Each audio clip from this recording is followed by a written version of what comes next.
Welcome to the show. This is No Interference. We are your hosts, Westside, Big Sass, in the Bull. We are trying something a little new today, so we're just going to get on with the show.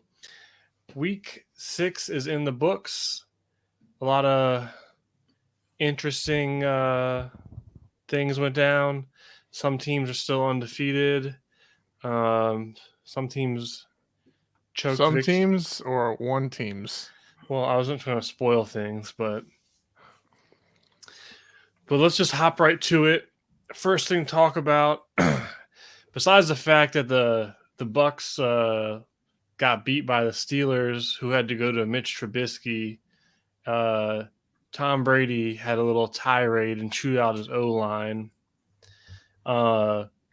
Personally, I wouldn't want to offend the guys whose job is preventing 300-pound super athletes from trying to kill me, but maybe that's just me.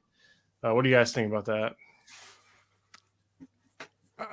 I'm curious why I feel like this time it seems like a bigger deal than usual. I feel like it usually gets highlighted as something just funny, but a lot of people have been talking about it this week because we've seen it before with Tom Brady chewing out anybody. One of the more memorable moments between a quarterback and O-line having a little fit on the sideline is probably Peyton Manning and Jeff Saturday, a mutual argument, that one. Well, Peyton Manning comes up to the O-line and Jeff Saturday goes at him. Yeah, Jeff Saturday's like, we got to run the ball more. And Peyton Manning's like, just run the plays we call. Yeah. So, I mean, that one's a little different. I agree with you in terms of what you said, what you're saying. You don't want to rub the guys who are literally protecting you the wrong way. And we just talked about this last show too, and I can't remember their podcast again, but Travis Kelce and Jason Kelce's. I could be completely wrong. Is it New Heights? New Heights. New Heights. They talked about it. Of course, Jason Kelce's an offensive lineman. And I can't remember what they said. Jason Kelce is like, I mean, it's Tom Brady, so he has a little bit of leeway. But if you're O-line, I think he said, like, if you're wrestling dudes every play, and the quarterback, who the refs all protect, is whining, you don't really want to hear it. Yeah, so I get that too. I don't know. I wasn't watching the game live, so I didn't really know the tone of the game at that point. I'm sure the whole offense was frustrated. I know he got sacked twice, and they didn't run the ball very well that game. 3 yards per carry as a team, but I don't know. I don't think it's that big of a deal. I just think it's another one of those moments for Tom Brady. Yeah, I mean, he's the leader of the team. One center's quote saying he loves his passion. So I think people are just blowing it out of proportion. Try to get the guys going. Get a W. You think he's trying to? He just wanted to give the media something new to stop talking about the roughing the passer stuff. I don't think he's that worried. You what? So I don't think he's that worried about any of it. Oh, that worried. I thought you said I don't use that word, like roughing the passer. It's pretty bullshit, but yeah, I don't think he went. It was a premeditated thing, like he had a plan. I mean, I don't think you were saying that either, but just a thought. Yeah, I just think he's a passionate quarterback, and he was frustrated. And I mean, I personally would rather see that than your quarterback go sit on the sideline and not talk to anybody, mope around. Yeah, and it's not like I doubt he doesn't take accountability. There's just a ton of stuff we don't see or hear. So I wish there was a mic up and like one of the O-line go, you know what, Tom, we're sick of your crap. Shut up your butt. you go block for yourself out there. They pull like what's the football movie with The Longest Yard when they just let the D-line through. Yeah. And of course Adam Sandler makes like a miracle run. Yeah, he gets hit a few times. It's a good part of the movie. Yeah. Sorry if you haven't seen it. Spoilers. That's past the spoiler threshold. Yeah, I don't think big deal though overall. I don't even know if it's been made a big deal. I think it's just been a topic of conversation. Yeah. Maybe a little less going on around the league. There's always And more to neither talk drama.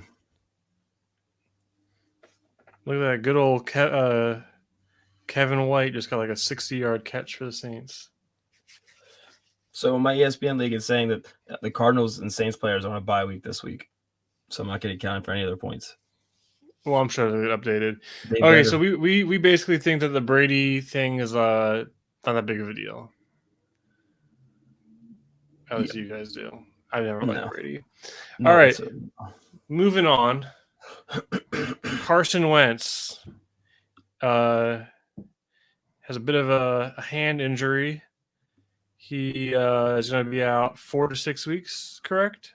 Yeah, he had a surgery day after or 2 days after. Coming from the resident Commanders fan, what do you not care? Are you done with the season, or what do you think? Mean, it's unfortunate, but we're putting in Heineke, who's been there before, who can manage maybe to scrape out 2 wins, and if he's out for 4 weeks, maybe scrape out 2 wins in that. You know what I'm annoyed about? I think if their O-line was somewhat competent, one, maybe Carson isn't hurt already, but 2, even if he does get hurt, because it kind of was like, you throw in the pass and you get your hand snapped and gets hurt. I mean, that's what happened to Dak. It happens all the time to quarterbacks, really. I think if their O-line was more reliable, we might see Sam Howell playing. Yeah, well, I think if Heineke comes in and doesn't show any improvement from last year, then we will be saying Sam Howell either way. Because Heineke is quoted saying he worked on his throw power all season, so we'll see about that. Well, yeah, if it was that easy, everyone would be doing that. Exactly. Yeah, that's the wildest thing I've ever heard in my life. That's like when Madden gives you a speed boost on your players after year 2, and I'm like, you don't just get faster all of a sudden. Yeah. We'll see. I mean, he's he can get the ball down the field. If the line does well, we can run the ball with Brian Robinson on that Packers defense. He comes out and his like throwing arm is like all jacked, like SpongeBob's little anchor arms. Yeah. I mean, I didn't even think about them playing Sam Howell. I forgot about him, to be honest, because when Wentz got in, he's my QB1. I mean, I get not wanting to put him in a tough situation, but at the same time, I mean, you guys also what was he, a 4th round pick? 5th. So it's not he fell to the 5th. A lot of people were surprised he fell to the 5th, though. I had been a 2nd round pick. Yeah, I don't think there's there's no need to rush, and it's still early enough to where you could plausibly turn your season around. If Taylor Heineke comes out slinging it. It's not a terrible schedule. I don't know. It's pretty rough, actually. You got Green Bay. Yeah. Indianapolis. Which they haven't looked as good. Then you're at Indianapolis. Then home against the Vikings and at Philly.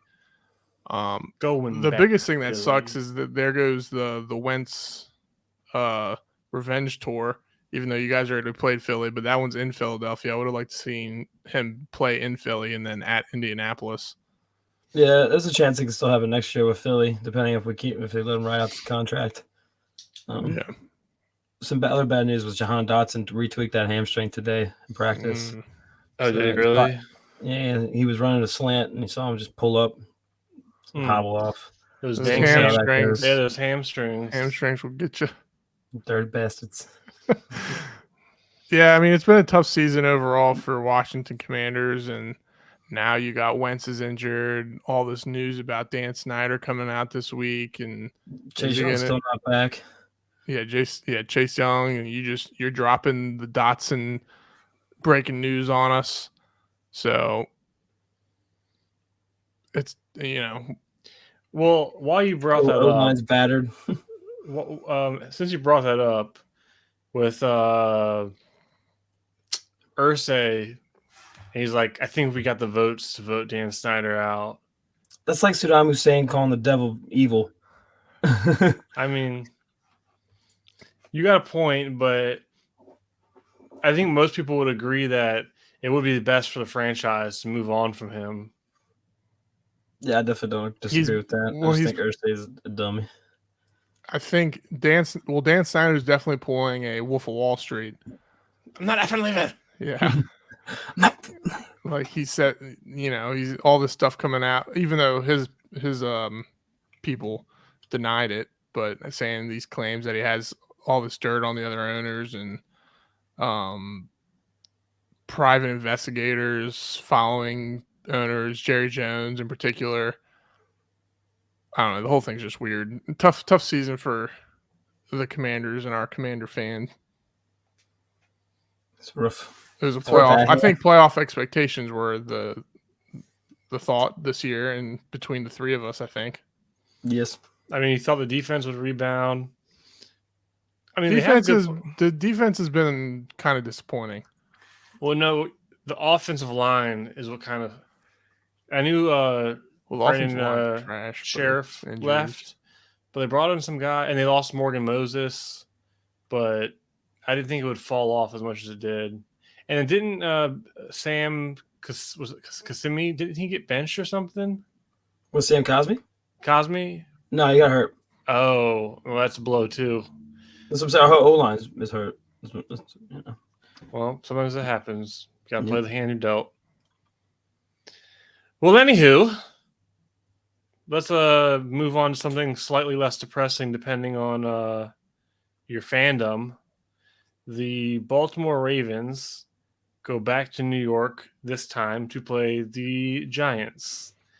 And after a interesting turn of events in the fourth quarter, the Giants end up squeaking out a 24-20 win.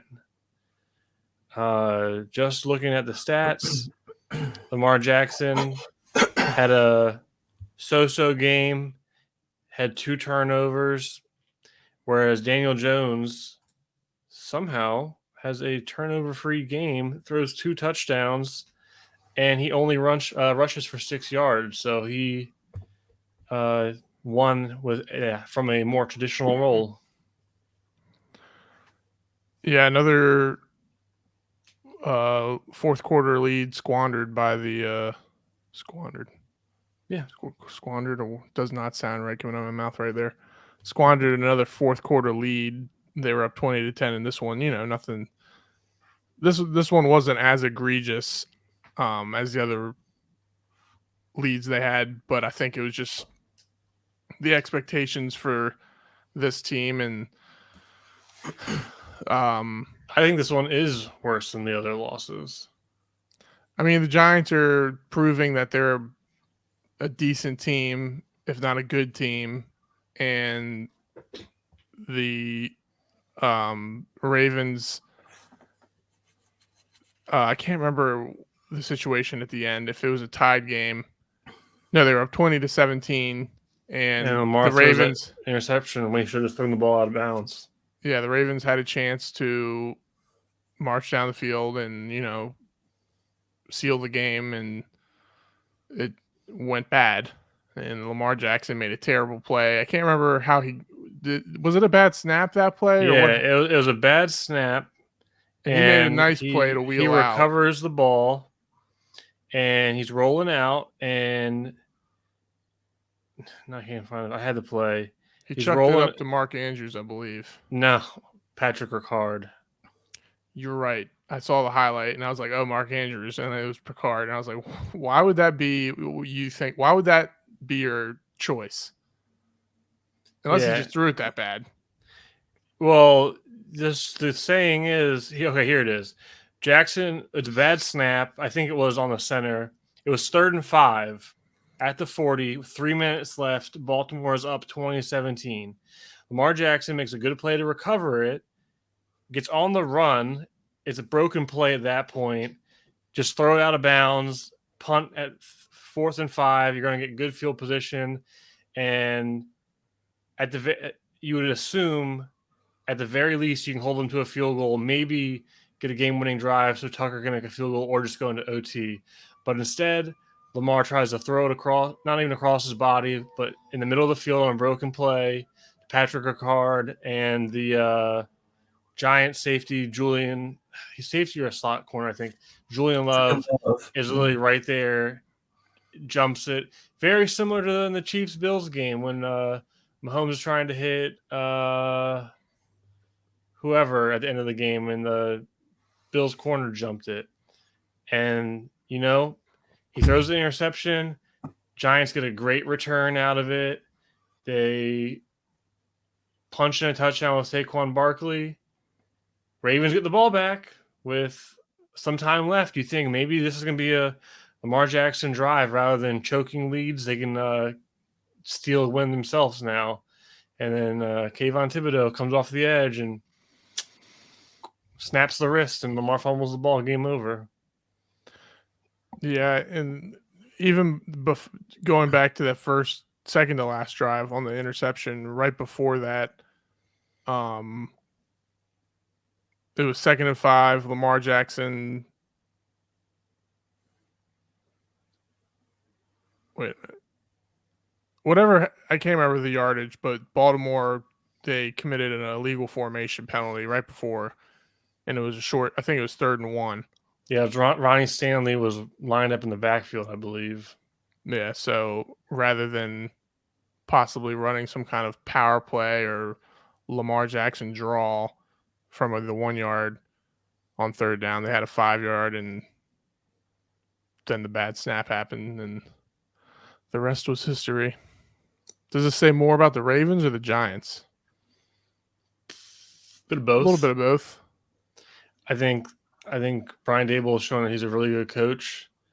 They're not the most talented team, but they know they're developing that culture. They're going to play.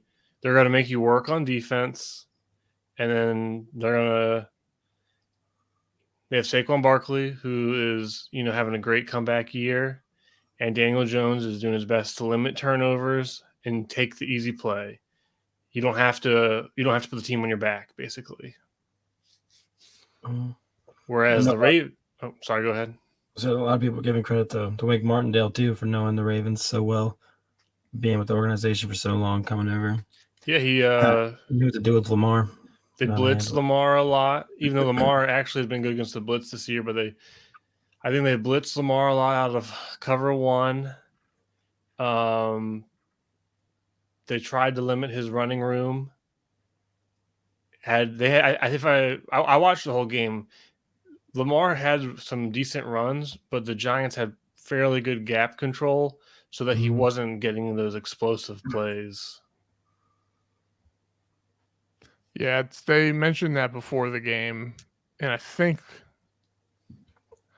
I can't remember who they reported who said it, but Lamar Jackson, or it may have been the coordinator, Martindale.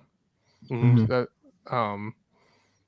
they said once the game starts, that stuff kind of goes out the window. But I don't really think that, because even though during the season you're watching other teams film and prepping for the next week's game, I mean, you have a whole summer of practicing with going up against your starting quarterback on your team, and you're probably watching as a defense film on your own team, even the offense. So I think it is definitely a little bit of an advantage, especially with a unique player such as Lamar Jackson. So I think the Ravens are having a lot of discipline issues right now. And the other problem with the Ravens, and it's kind of been a problem since Bateman's gone down. Ravens receivers accounted for 6 catches for, my math could be wrong, 6 catches for a little over 50 yards. Yeah, I mean, Demarcus Robinson was their leading receiver, not other players. And he had led them with 5 targets, 3 catches for 27 yards. Is Isaiah Likely technically a tight end or a receiver? He's a tight end. I mean, he's a tight end, but he's usually, I feel like he's outside a lot. Yeah, he had 2 catches for 30 yards. Mark Andrews had it all. Yeah, Duvernay 1 for 14. I mean, it's been that way all year. Mark Andrews and Lamar Jackson. And that, I don't understand. I mean, it's only 3 carries, and I know Kenyon Drake had the hot hand. He had 10 carries for 119 yards, and J.K. Dobbins had 7 for 15. But where's that I know their O-line's not playing that well, but just commit to the power run. Like, Yeah, so Well, I think the issue is they don't like Dobbins apparently tweaked his injury, so that's why he didn't play much in the second half at all. I think, and I just it doesn't look like they ever commit to it though. Like at a certain point, you just got to trust. There has to be creativity to where Lamar Jackson can put the defense on their heels enough with disguising runs to where you should just be able to run a running back straight into the line and gain like 3 yards. And if you can do that over and over and over again, it wears the defense down a little bit. I think they're waiting for Gus Bus to get back. They better figure out something. I don't know. John Harbaugh's seat's getting a little hot, in my opinion. I think his seat's been hot. I think Lamar Jackson saved his career. Yeah. A lot of people said he was probably on the hot seat around Joe Flacco's last year. So, who would have thought? Giants are 5-1. yeah, I mean they've been impressive. Saquon Barkley's been comeback player of the year so far. Been the MVP of their team, and Daniel Jones is playing well. What's their coach's name? Brian Dabble. Dabble's an early coach of the year candidate. Somebody who actually figured out how to use Daniel Jones to his strengths. Danny Quid. Yeah, he's running the ball well. Not a lot of touchdowns. He only has 5 touchdowns throughout. Yeah, how many interceptions does he have? 2. I think he's like 5 and 2. So not bad. I mean, he's not throwing the ball a ton. I don't think he's gone over 30 attempts in a game. The other thing that I think is just a good sign for the Giants. They had 2 rookies, their rookie tight end and their rookie wide receiver, both scored their receiving touchdowns. Yeah. Wan'Dale Robinson, who again another player I was very high on in the draft. I picked him up on waivers. Yeah, me too. He, he didn't have a great I think he had 3 for like 37 and a touchdown, but he's that quick intermediate receiver that can get open and give Daniel Jones a quick read, and I mean that's what you need. Like run the ball, play action, hit your tight ends. Hopefully you have a third and short, and you isolate your one receiver that can beat man coverage. And if Wan'Dale Robinson can be that, and again, he doesn't have to have a great game, but if he's converting third downs and can get open in the red zone, it's only going to make the team better. Yeah. I'm a little, as an Eagles fan, I'm definitely concerned with them. I think we play them twice at the end of the last month of the season. I don't know. They're probably the biggest, if not one of the biggest surprises in the NFL. So good for them and Giants fans around the nation. On the 4:00 games, I had to remember what time the game was. We had Chiefs versus Bills, which was deemed game of the year potentially. The remake, the rematch. Wow, the rematch. My brain just stopped working. I'm doing too many things at once. The rematch from last year's playoffs. A lot of people were like, wait for I'm pretty sure my prediction was like high 30s or 40s or something. Bills ended up sneaking out 24-20 victory. Game was scoreless in the first quarter, and then Chiefs only score 10 points in the second half, and the Bills get the 14 for the win. Not that Mahomes is still basically a quarterback god, but sacked 3 times. He throws 2 interceptions, has a few head scratcher plays. And then Josh Allen, 3 touchdowns, 1 sack, making moves with his feet, breaking ankles, jumping over people.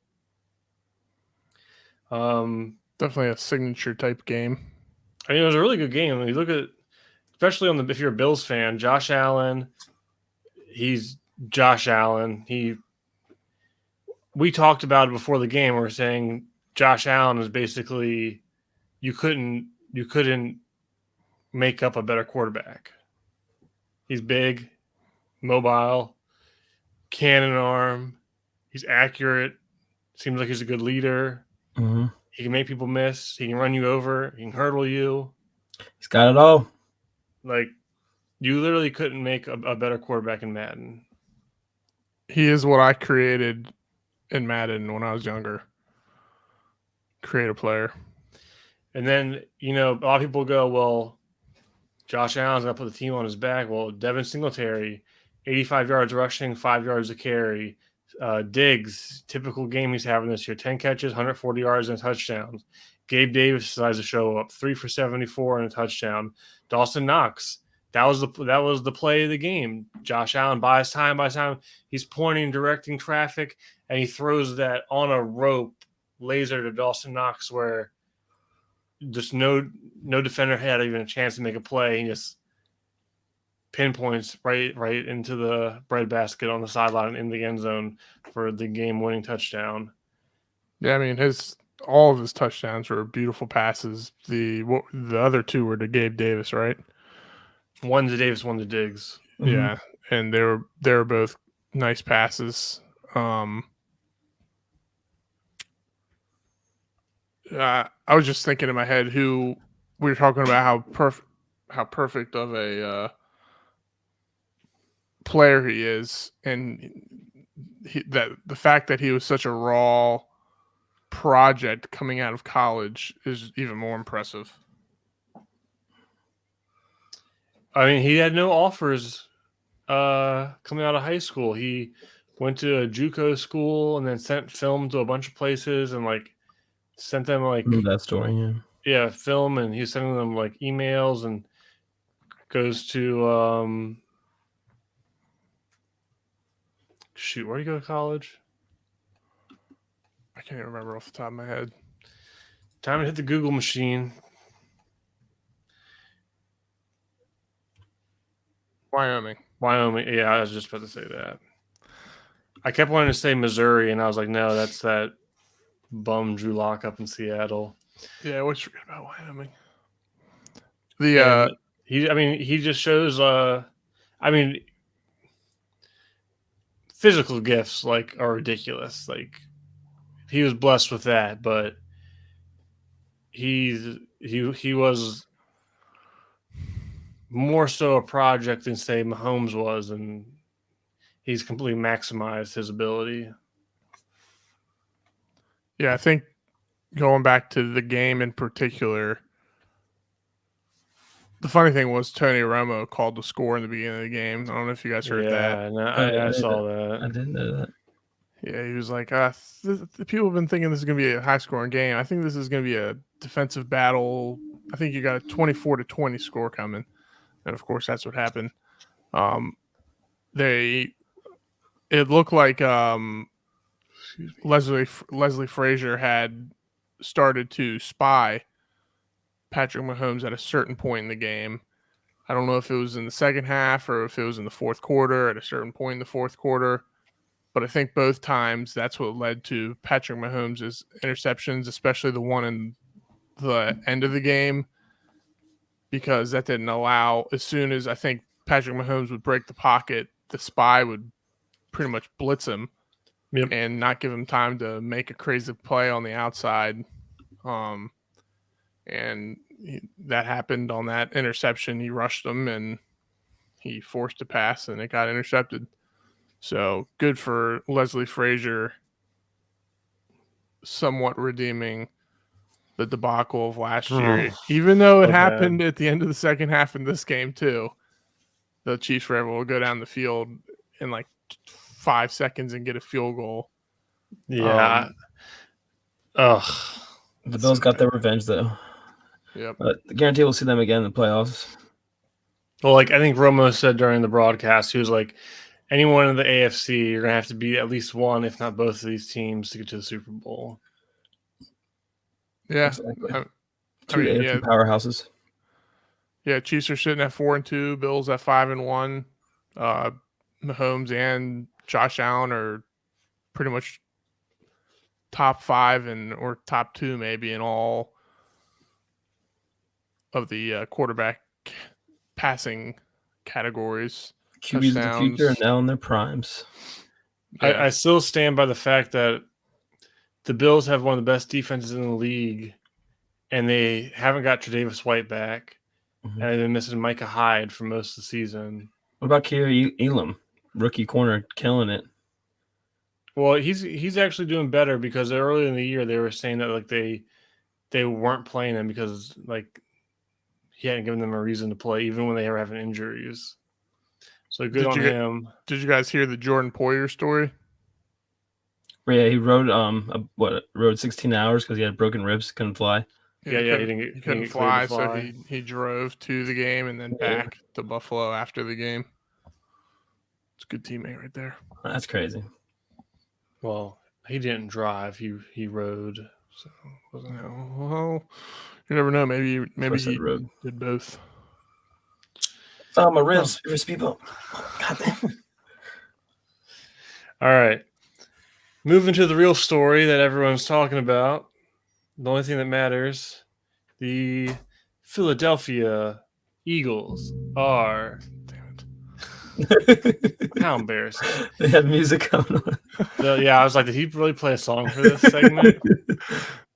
Dong.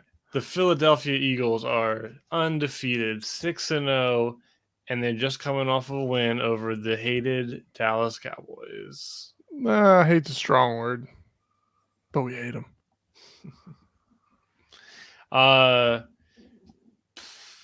You know, I will say the nerves kicked in a little bit watching that game, but let's just talk about the complete dismantling, which was the first half. Just typical Eagles fashion, going off in the second quarter. They had a 20-3 lead only because the Cowboys got a nice kick return from Tobin. Turbin. Jobin.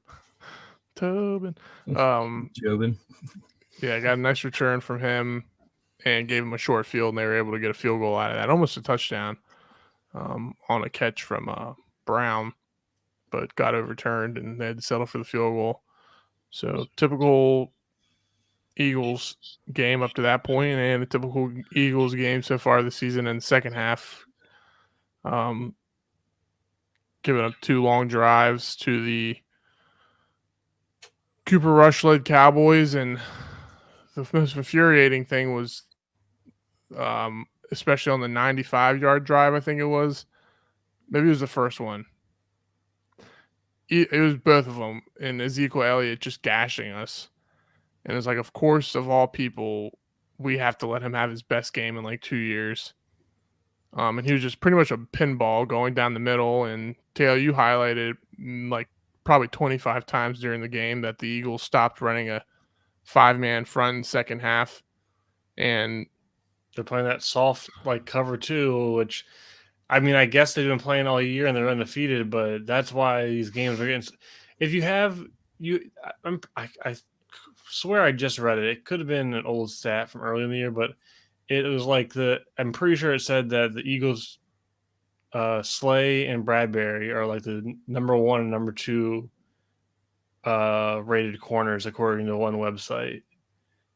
They're up there. They're both playing well, and they're both excel at man coverage. So let them one-on-one the other, like both sides of the field. You got Maddox and what's his name, Gardner? Yeah, CJ Johnson Gardner, or Gardner Johnson.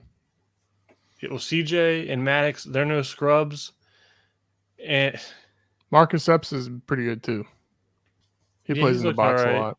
But it's just like it was the Cowboys in the second half. They was just running up the middle, and then they were doing those naked bootlegs. That was the other thing. They're doing those bootlegs to Cooper. He was in the tight end, and the Eagles' defensive ends kept I mean, it all came off because they were letting him run up the middle, and then that set up the play action, so the ends were biting on the action, and rush. Oh, it's just because you're playing soft cover too, and they have to take the yards, keep taking the yards there, take the yards there. But Cooper Rush, they should have known, especially after his terrible first half, he wasn't going to take any risky plays.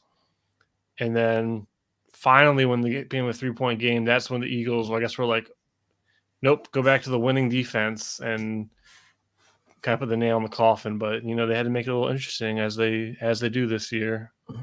Glad I don't have to say more. Cooper Rush is undefeated. Like, Jesus.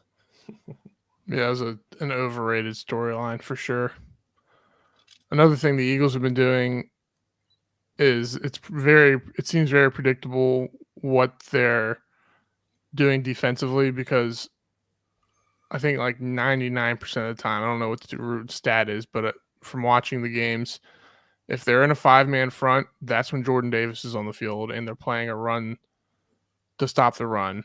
If Jordan Davis does not come out in 4-man fronts, which I think he should.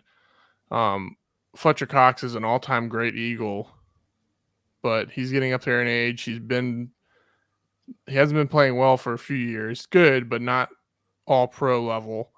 And he came off really well the first 3 games of this year, but he hasn't been doing much the last 3 games. And I don't think Jordan Davis is out of shape or anything. I just think they're easing him in, and I think it's time to start giving him more chunks of play time, because I think he's one of PFF's, if you follow PFF, one of their higher rated defensive tackles in the league. And I agree with you. I think one of the problems, I like Gannon sometimes. I think getting out to these big halftime leads, it is a philosophy of the Eagles and Gannon, and it probably is for every team, but not to give up the big play. Obviously, no team wants to give up the big play, but I think the Eagles put a lot into that.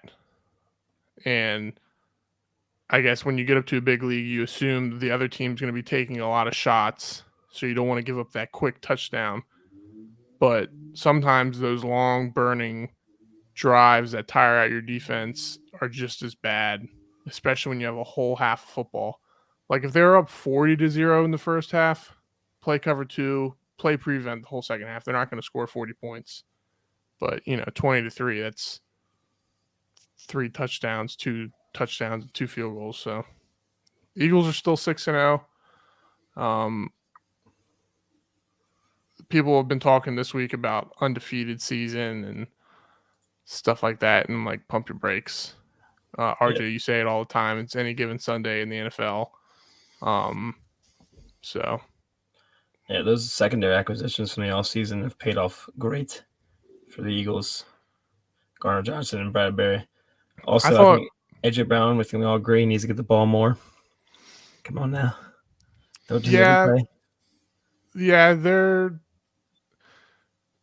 Another thing that happened in this game was Lane Johnson was out after the first half with a concussion. I think due to that, Dan Quinn had the Cowboys blitzing a little bit more. And I don't think it was really that bad, but I think they caught the Eagles on a second or third down and got them in long and distance a few times. I think it was 2 drives in the second half. And then I don't even think the Eagles had more than like 3 or 4 drives in the second half. They had 2 quick drives, and in between that, the Cowboys had 2 really long drives. And then the Eagles had a full 8-minute drive in the fourth quarter where they finally were like, settle down and just run the ball straight at them. I don't remember what point I was getting at that you said, RJ, before I started talking. Oh, AJ Brown. There's something else too. All right, talk about that in the secondary you guys added all season. Yeah, I do think they could. AJ Brown's just a beast. I knew he was good on the Titans, but I didn't see it enough, I guess, to realize. I did. Yeah, that play they were running, that like shotgun with was AJ like Brown at wing back, and it was a read option RPO with AJ Brown coming underneath to the flat, and they were just blocking down, isolating Micah Parsons. So you have Micah Parsons, who's the Cowboys' best defensive player. You leave him on an island because if he sits, it can be a handoff to the running back. If he's overly aggressive, Hurts can just take it as a keeper, and then you have, of all receivers, AJ Brown as a lead blocker running at a corner. Or if he sits and doesn't approach at all, AJ Brown's coming underneath, probably with a linebacker that's supposed to be in coverage on him, and he's going to the flats wide open, and then you're giving him a chance to build up a head of steam. And that's how he ends up scoring his touchdown. It was a genius play. I actually stole it from my playbook now. But the thing I'm interested about, I won't even say Cooper Rush was exposed because he had a nice run, but anyone that was really believing that I know I had joked that, if he keeps winning, he's going to steal Dak's job, but anyone that truly believed that Cooper Rush has had any chance of taking over from Dak when Dak's healthy is out of their mind. What I'm curious about is when Dak comes back, which I guess could potentially be this week, week 7. That's what I'm hearing. Are they going to keep running the same offense, or are they going to go back to like the Dak Prescott show, which they kind of struggled with against the Buccaneers in week 1 before he got hurt? If they can keep doing what they're doing and play it like it's Dak Prescott's rookie year, where that was our last really good season. They were 13-3 that year. Ran Ezekiel Elliott at everybody. Obviously, now you have Tony Pollard as more of the explosive option. So I'd say so, but I don't know what's in the minds of the teams because they pay. Unfortunately, others did too. Unfortunately, It's from a NFL highlight, but it's a commercial. Shut it off. Shut it off. Yeah, I don't know. Do you want to run that type of offense with your $40 million per year man? Like, you have to think that type of things go. Like, you don't want to have your quarterback you're paying so much money be a guy who throws the ball 20 to 25 times a game and you're leaning on your cheap running backs. So at that point, I guess my thought process is, like you're saying, do you keep running the same offense or do you go back to the Dak? What do they call it? The Dak attack or whatever? I can't remember. Do they call it that? I don't know. I think I just made that up. Okay. You're welcome, Cowboys fans. That's actually kind of lame. Don't say that. Actually, probably would say that because it's lame. But I don't know. It's you might if you're gonna not use your quarterback who makes that much money, just find a new quarterback at that point. On a side note, Andy Dalton's thrown basically back-to-back pick sixes. Ouch. Trash. Yeah, I'll be interested to see. It would be the typical Dallas Mike McCarthy thing that I don't know. I mean, who would have thought that Dak would go down and the Cowboys would go 4-0 and then end up being at this point 4-2 and still be in third place.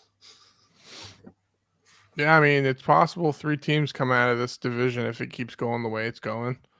I mean, I would definitely say as a Cowboys fan to win 4 of those games is definitely a win. I never thought it was as impressive as other people. I thought it was impressive because Cooper Rush was playing, but in week 2, the Bengals were. You got to still win. I get it. I don't want to say this. I'm an Eagles fan, obviously, but they're playing a Bengals team that was having a really rough beginning of the year, and their offensive line was just garbage. The most impressive win was the Giants that they beat the Giants. Looking back now, and then Washington struggled, and then the Rams are struggling too.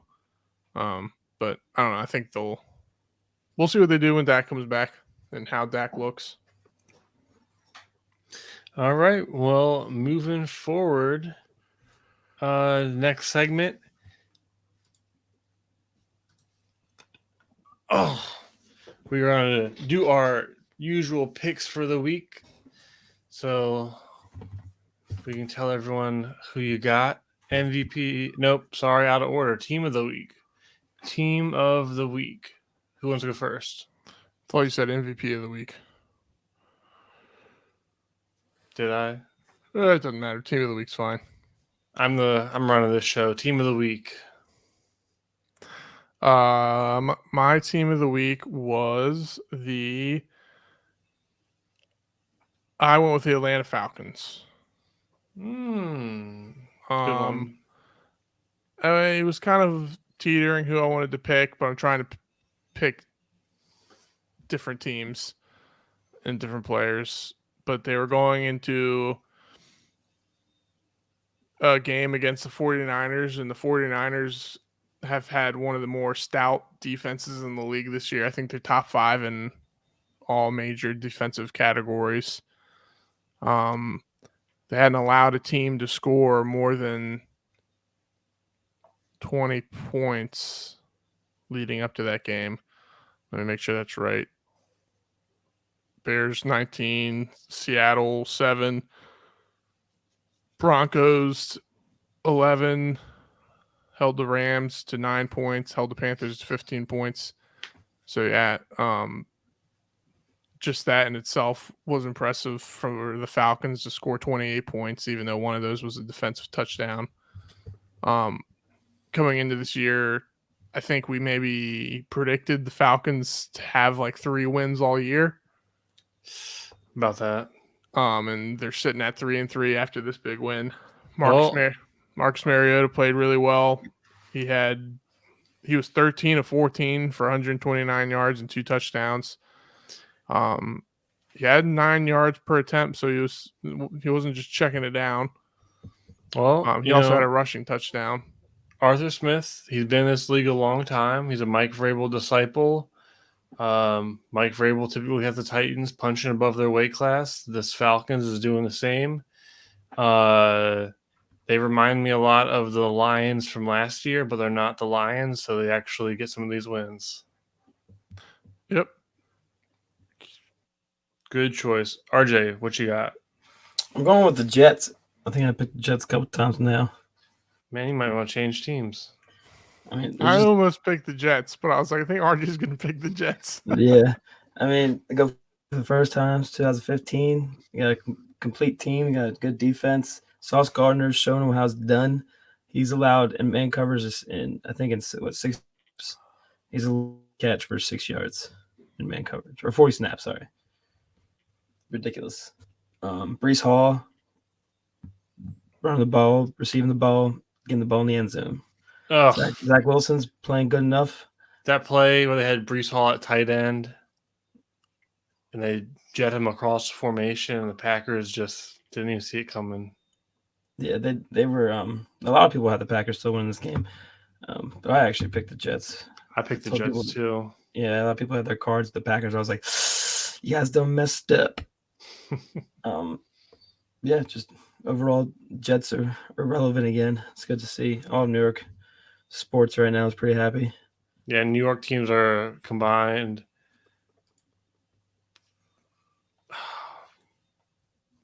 14 and I'm including Buffalo. Buffalo. Yeah, 14-4. Is that right? Mm-hmm. Yeah, they got 10 between New York Giants and Buffalo, and then 4 and then 2 more losses. Yeah, better than the state of Florida. Yeah. I forgot what I was going to say. Did you say you picked the Jets too, Taylor? No. Oh, Do I look like a fraud over here? I don't know. No. We'll find out in a second. What's your I team? picked the Giants. Fraud. Not even Um, from New York. They're from New Jersey. Giants, they get the win over the Baltimore Ravens to go 5-1. Daniel Jones has a really what's the word I'm looking for? Really efficient. 19 of 27. He only has 173 yards, but he averages 9 yards a completion, gets 2 touchdowns. He only 4 sacks is a lot from this Ravens defense. They don't really have a great pass rush, but he survives the 4 sacks. They ride Saquon Barkley. He doesn't have his best game, but he definitely comes on in the second half when they need him. Gets that punch in that touchdown to take the lead. And then again, we talked about this earlier. The rookie tight end Bellinger, 5 catches, 40 yards, touchdown. Rookie receiver Wan'Dale Robinson, 3 catches, 37 yards, touchdown. Daniel Jones completed passes to 1, 2, 3, 4, 5, 6, 7, 8 different receivers, most of which most people probably couldn't name a single one. Go ahead, try it. Other than receiver I've already named. On the Giants? Yeah. Can't do it. Won't do it. And then the defense finally getting back to full health, getting Kayvon Thibodeau back. Xavier McKinney, he was all over the place at safety. Adoree Jackson's playing really well for them. Thibodeau made his presence known too with that fumble at the end. He was playing good all game, but Jihad Ward, who's I think before he came to the Giants was playing for Baltimore. He's not like a household name, but he's playing edge for them, and he's just doing his job, defending the run, setting the edge. When he has an opportunity to win against the pass rush, like a one-on-one situation, he is. And it was just a great team win.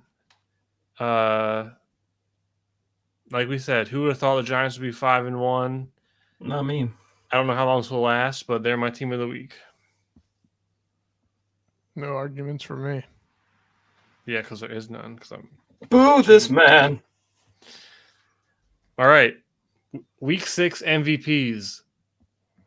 Go.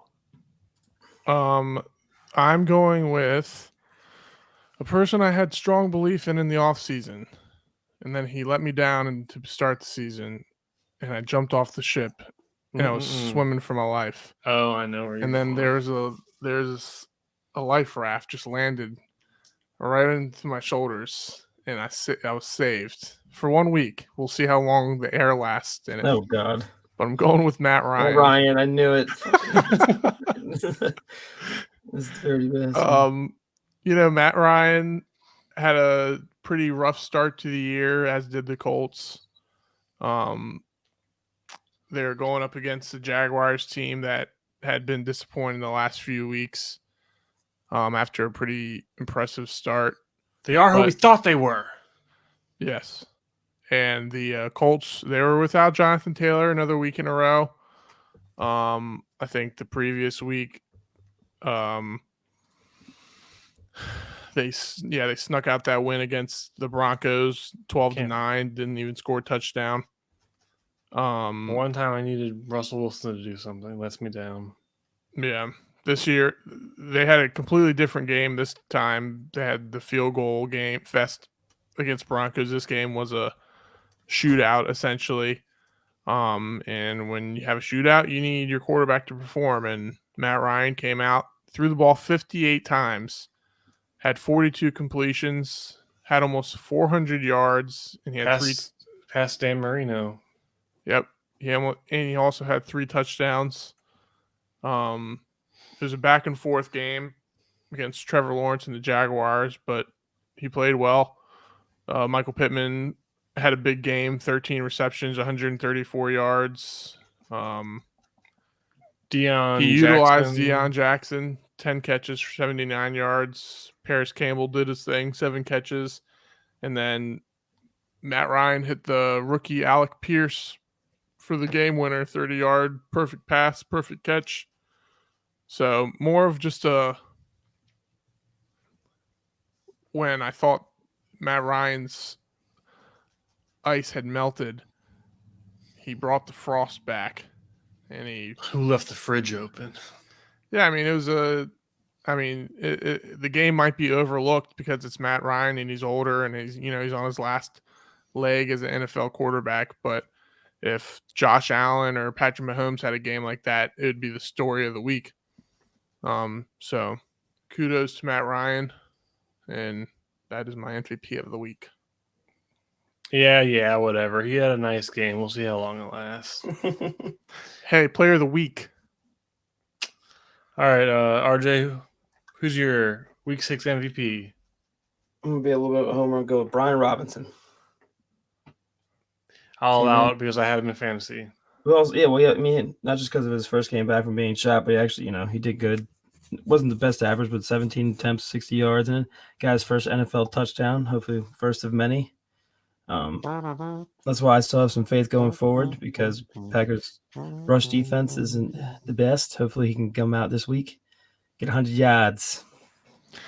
Hey, that was my bold prediction or whatever. He get 100 yards and but he got the touchdown, so I think that was somewhat of a good choice. Yeah, I mean he looked good. He had they ran him 15, 17 times behind that putrid O-line. Yeah, he didn't have gaudy numbers, but I think he had like around 60 yards, and he had that touchdown as you mentioned, which was a big play and a pretty horrible game to watch as an NFL fan. All Thursday night games have been. Yeah. So far. So good choice. All right. I've talked some sense into this show. The real MVP, Marcus Mariota. Ooh. As Trevor already said, Falcons upset the 49ers 28-14. Mariota, he completes 13 of 14 passes. He only missed one pass on the day, averaging basically 10 yards of completion, 2 touchdowns, only took 2 sacks. He throws in his usual Mariota, 50 rush yards, got a touchdown, put the team on his back, scoring 21 of their 28 points. On a day where his receivers weren't, he didn't get a lot of production out of his receivers, but the Falcons grinded out the win. And, that 49ers defense has been causing problems for a lot of people this year. Just ask Matthew Stafford. Mm-hmm. But Mariota, he's poised, collected, calm under pressure. Wish things would have worked out in Tennessee, but he had really a spectacular game. I'm pretty sure he was voted NFC Player of the Week. Yeah, he burnt that guy on that rushing touchdown. He stood no chance on that angle. He's still got wheels. It looks good this year. Yeah. Arthur Smith, gotta respect him. We all did say Mariota could revitalize his career pre-season. All right. This is the moment everyone looks forward to. Letdown of the week. Week.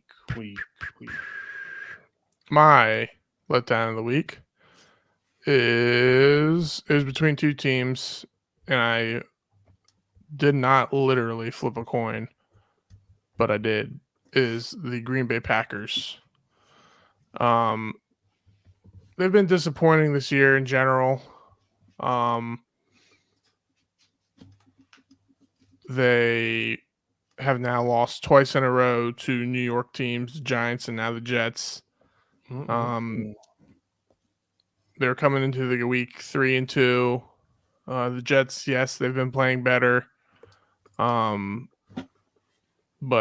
they beat the Browns by 1 point. They beat the Steelers, and they destroyed a Tua-less Miami Dolphins team. So you would think that a Hall of Fame quarterback could handle business. Shots fired.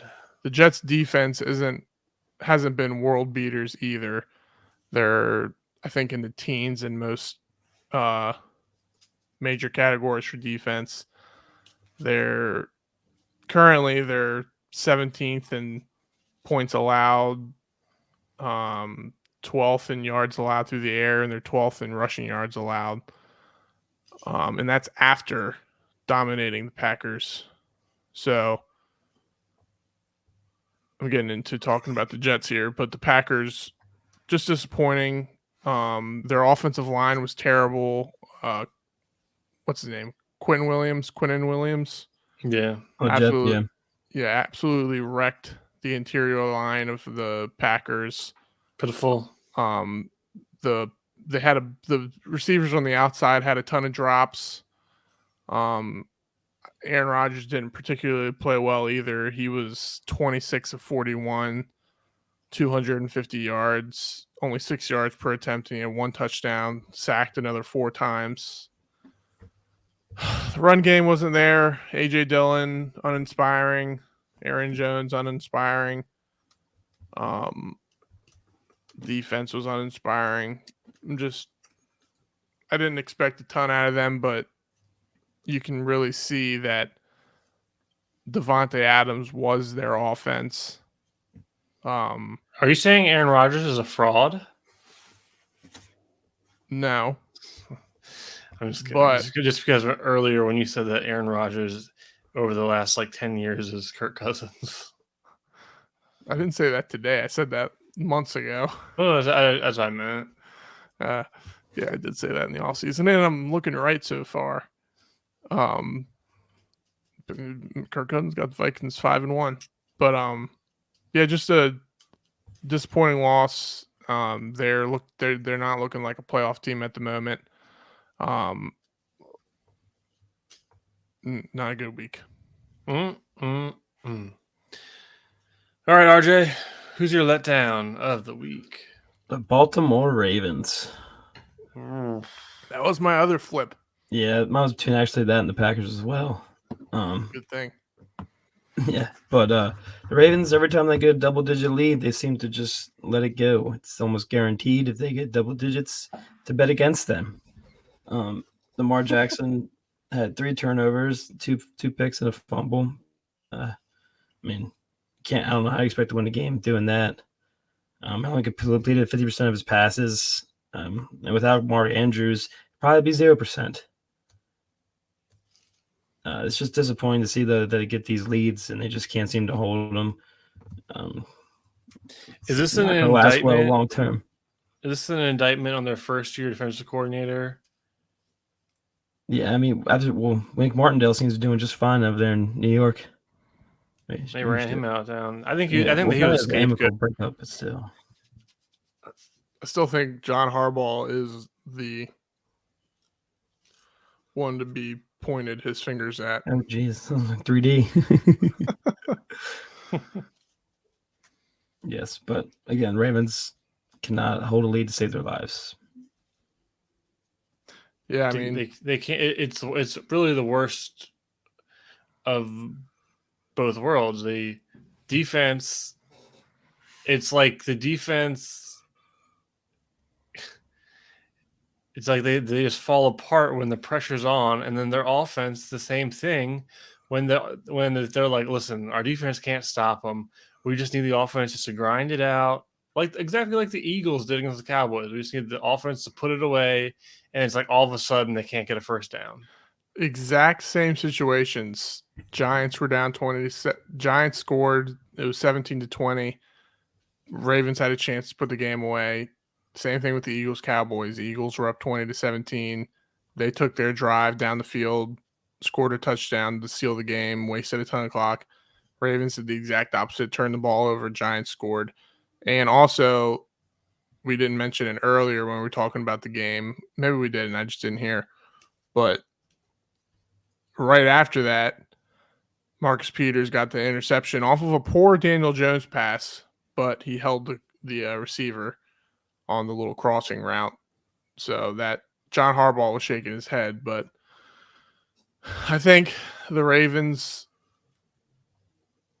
I think it's John Harbaugh is a problem, and their offense is a problem, and their defense is a problem. It's all a big mess. Because their offense isn't helping their defense in the second half. They can't sustain drives. They can't run the ball effectively. Lamar Jackson hasn't been playing that MVP caliber ball he was earlier in the season. He hasn't been that crazy. Yeah, The last 2 or 3 games. They're not playing complimentary football. It's like their O-line's unfortunately their O-line's not great in the middle. Their running backs aren't stellar. Mark Andrews is having a good year, but defenses that have a player that can – there are players that can defend the likes of Mark Andrews and Travis Kelce. It's just there's not a lot of them. So when you play a team that – I don't even know if they've played a team like that. Well, the Bills held them to like one catch. It's just like if Lamar Jackson doesn't go Superman, it's a struggle bus for this offense. But anywho, facts. On to my letdown of the week. It is the Arizona Cardinals. Cardinals have been a struggle bus this season. Cliff Kingsbury, I think, is on the hot seat. I think there's regret about Kyler Murray's contract. They lose to the Seattle Seahawks 19-9. Kyler Murray, he's 23 of 37, no touchdowns, 1 interception. His passing game was so bad that no one even talked about that he rushed for 100 yards. You watch, I don't know why I've watched so many Cardinals games this year, but you watch it and the play calls don't seem great.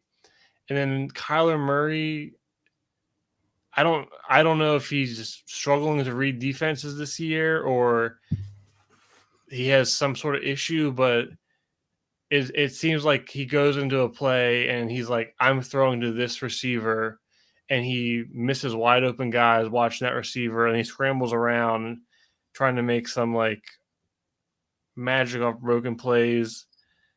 They kind of it seems like every time they maybe get some momentum, they lose it, and then not to mention they lose Hollywood Brown for potentially like 6 weeks to the year with a foot injury. They're just, of course, today when we're doing this episode, they're actually playing pretty well, but it's all defensive though. yeah, it's all defense. It's just you can't watch this team and tell me that they look like a team that at one point last year was the best team in the NFC and went to the playoffs and has a what's Kyler, like the third or fourth highest paid quarterback. Something like that. Yeah, he's up there. Yeah. Just got the contract. Yeah, so the Cardinals are my letdown of the week. Is it? Fair points. Dude, I know you're talking about last week, and this isn't going to be posted till tomorrow. But DeAndre Hopkins, he's back. Are they going to start winning? Are they going to win 7-8 games in a row now? Maybe they still had Hollywood Brown. Yeah, I mean he's targeted Hopkins 8 times this game. 42 yards, 5 receptions, 42 yards. Well, I watched the first Robbie quarter. Anderson on this stat sheet. I watched the first quarter before we started recording, and there was a lot of plays where receivers were open, and you can tell he's just looking at DeAndre Hopkins. If it works, even though they haven't scored a touchdown. They're running the Aaron Rodgers. Yeah, they have a rushing touchdown, 2 pick sixes. I don't know where the other touchdown came from though. Unless there was a fumble or something. A rush. I only saw 1 rushing touchdown. They had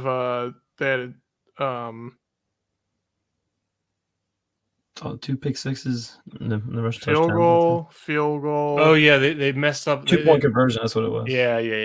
That's 2 field goals, rushing touchdown, 2 pick sixes. Yeah, and then they had 2-point conversion on the 1 touchdown because Kyler Murray got 2 points for that. That does it for our picks for who you got. You all have time for a little rapid fire? Fire that rapid away. All right, this is how the game show's going to work, boys. We're going to alternate Sasquatch, Bull. I'm going to name a game. You have one sentence to wrap up the game for me, and at the end, I'm going to say who's the winner. What?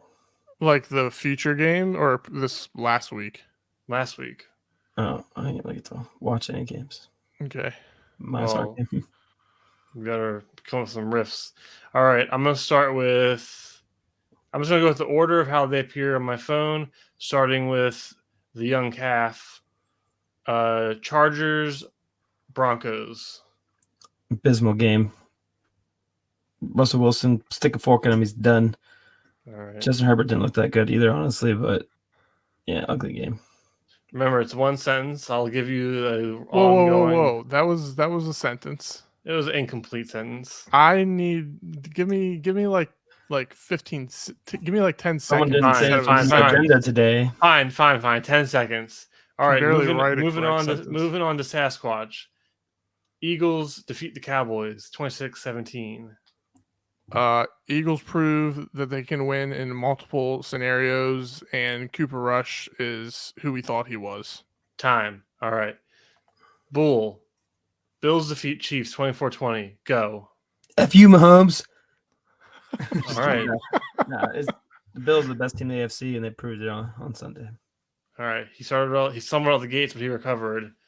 All right, Trevor. Seahawks defeating the Cardinals 19-9.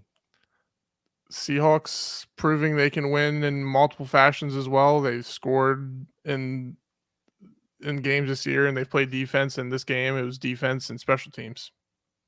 Okay.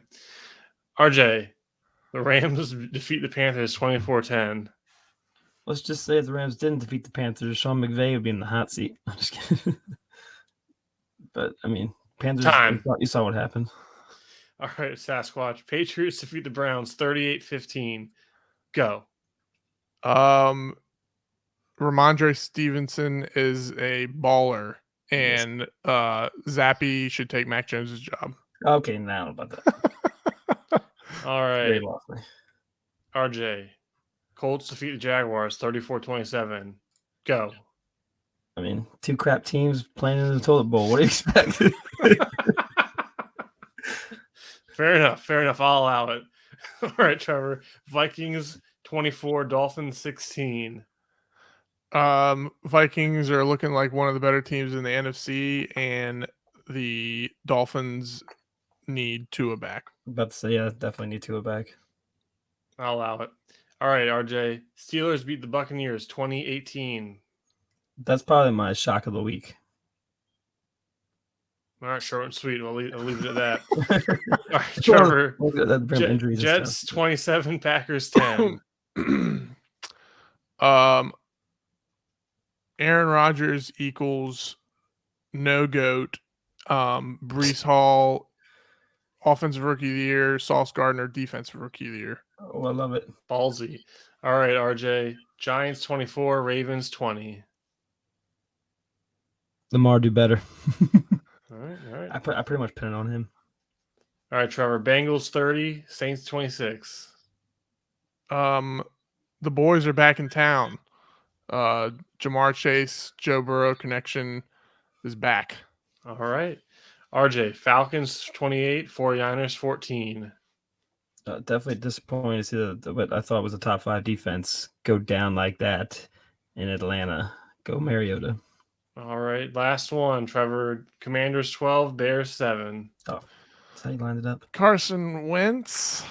Just kidding. The Bears, they need to help Justin Fields, and shame on them for wasting his talent. All right. Both of you have made some intriguing arguments, but I am going to choose myself as the winner. What? Being the hostess with the mostest. Oh, so you're a hostess, not a host. No, can't ever make the hard decisions and laugh. Goddamn, you gave him all the easy ones. Hey, I just had to go in the order of my phone, and I didn't make got any his of team these and my lists. team. Lock. Alrighty. Anything else you want to Listen, discuss? you just doing those speed rounds extracts all football knowledge I have. Flint Tropics, Mega Bowl. That's all I got to This say. day extracts a heavy toll.